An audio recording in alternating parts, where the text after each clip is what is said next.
बिस्मिल्लाहिर्रहमानिर्रहीम। अस्सलाम वालेकुम। आज हम करेंगे क्लास 6 सोशल स्टडीज़। डे है सैटरडे, डेट है 26 दिसंबर 2020। Topic farming problems in Pakistan, class 6। अब हम स्टार्ट करेंगे reading. Farming problems in South Asia. Agriculture is a major occupation in South Asian countries. Agriculture जो है ज़राअत जो है वो मेजर पेशा बन गया साउथ एशियन कंट्रीज़ के अंदर। Although agriculture production has grown over the years, there are also some problem faced by this country. इसके साथ साथ जो एग्रीकल्चर की प्रोडक्शन है वो भी सालों से बढ़ती जा रही है, मगर साथ साथ जो उसके साथ साथ जो हमें प्रॉब्लम मुश्किलात भी पेश आ रही हैं। The land reservoirs in India are affected by the deforestation and soil erosion. Overgrazing turns land into deserts. साथ साथ जो लैंड है जैसे कि इंडिया में वो अफेक्ट हो रहे हैं डिफोरेस्टेशन से, सोइल इरोजन से और ओवरग्रेजिंग से, जिसकी वजह से जो लैंड है वो डेजर्ट में कन्वर्ट हो रहे हैं। Water resources also need better management, specially in the largest area like India and Pakistan. Water resources जो है उसको हमें बेटर करना पड़ेगा, उसको मैनेज करना पड़ेगा, स्पेशली लार्जेस्ट एरियाज वाले कंट्री जैसे कि इंडिया है और पाकिस्तान है। सब बच्चे तीसरी रीडिंग को रिवाइज करें। अब हम नेक्स्ट देखते हैं।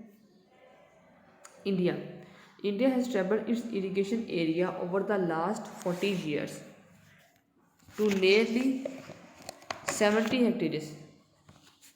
There are currently 182 major and 320 minor irrigation projects in India.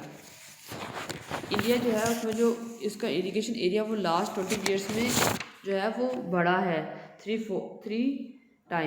Four time बढ़ा है।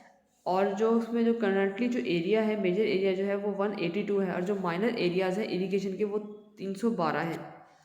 With a large population to feed, India needs to manage its resources carefully and is self sufficient in grain production. उनकी population जिस हिसाब से बढ़ रही है, उनको उसमें फीड करवाने में उनको मैनेज करना पड़ेगा अपने रिसोर्सेज को, और सेल्फ सफिशिएंट बनना पड़ेगा ग्रेन प्रोडक्शन में, ग्रेन को खुद बनाना पड़ेगा। Bangladesh is also mainly an agriculture country. We have learned about the agriculture products of Bangladesh in the previous chapter. Bangladesh जो है वो भी एक एग्रीकल्चर कंट्री है। हम इसके बारे में पीछे पढ़ चुके हैं पिछले चैप्टर्स में कि एग्रीकल्चर जो है बांग्लादेश का वो कैसा है। अब सब बच्चे इसको रिवाइज करें। अब हम करेंगे नेक्स्ट पेज की reading. The main threats to farming in Bangladesh is from natural hazards. Example, cyclones which destroy crops and floods the coastal areas. There is also tremendous damage to life and property. जो main threat था farming में बांग्लादेश की वो natural hazards हैं। वो कौन कौन से साइक्लोन्स हैं? साइक्लोन जो होता है वो विंड स्टॉर्म होता है जो डिस्ट्रॉय करता है क्रॉप्स को। फ्लड्स होता है जो कि कोस्टल एरियाज़ के जो एरियाज होते हैं वहाँ पे जब सैलाब आता रहता है तो वो साहली इलाकों को अफेक्ट करता है, और इसके अलावा और भी कुछ डैमेजेस होते हैं जो कि लाइफ को और उनकी प्रॉपर्टी को ख़राब कर देते हैं। Sri Lanka, Nepal and Bhutan are also dependent mainly on agriculture for their economy. Sri Lanka, Nepal और भूटान भी डिपेंडेंट कंट्री है जो कि डिपेंड करते हैं एग्रीकल्चर पर अपनी इकोनॉमी के लिहाज से। This countries produce enough to meet their own food needs. ये जो कंट्रीज है वो इतना फूड प्रोड्यूस करते हैं कि वो अपने आप को फीड करा सके अपने लोगों को। अब इस पेज के बच्चे सब रीडिंग करें। अब हम देखते हैं नेक्स्ट।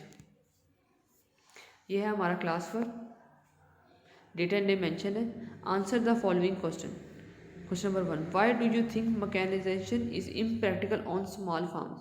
आप क्यों सोचते हैं कि जो मैकेनाइजेशन है वो इम्प्रैक्टिकल है, इसका कोई फ़ायदा नहीं स्मॉल फार्म्स के ऊपर, या इसको हम नहीं कर सकते। Answer, due to small plots and less economical resources. इसकी वजह क्या है कि हम जो प्लॉट्स हैं वो छोटे छोटे हैं और हमारे पास इकोनॉमिकल रिसोर्सेज बहुत कम हैं। Next question, question 4, what are the two main problems for agriculture that Pakistan faces.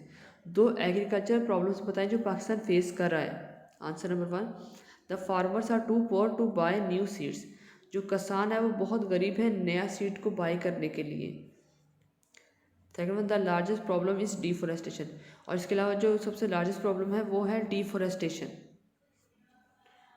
ये आज का क्लास वर्क था। अब हम देख रहे हैं diary. Do read book page number 39।